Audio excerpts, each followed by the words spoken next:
অবরুদ্ধ গাজায় ভয়াবহ রূপ ধারণ করেছে দুর্ভিক্ষ।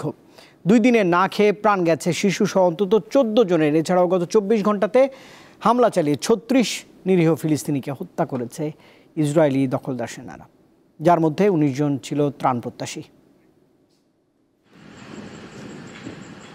চলতি মাসের শুরুর দিকে গাজা শহর পুরোপুরি দখলের উদ্দেশ্যে বড় পরিসরে হামলা শুরু করে ইসরায়েল। বিমান হামলার পাশাপাশি ব্যাপক স্থল অভিযান চালায় নেতানিয়াহুর সেনারা।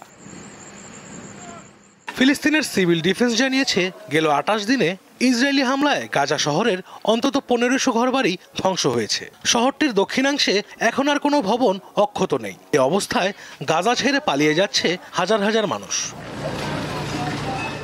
বিশ্বজুড়ে নিন্দা সমালোচনার পরও গাজায় ত্রাণ প্রবেশে বাধা দিচ্ছে ইসরায়েল। এতে তীব্র হচ্ছে দুর্ভিক্ষ। না খেয়ে বুধবার 10 জন এবং বৃহস্পতিবার 4 জনের মৃত্যু হয়েছে। এ নিয়ে সেখানে অনাহারে মৃতের সংখ্যা বেড়ে 317 জনে দাঁড়িয়েছে, যার মধ্যে 121টি শিশু। এছাড়া বৃহস্পতিবার খাবার নিতে আসা 19 ক্ষুধার্ত ফিলিস্তিনিকে গুলি করে হত্যা করে ইসরায়েলের সেনারা। এদিকে গাজায় তাৎক্ষণিক যুদ্ধবিরতির আহ্বান জানিয়েছেন জাতিসংঘের মহাসচিব অ্যান্তোনিও গুতেরেস। ইসরায়েলের গাজা শহর দখলের পরিকল্পনার ফল বিধ্বংসী হবে বলে সতর্ক করেন তিনি। আশরাফ শুভ, দীপ্ত, বার্তা কক্ষ।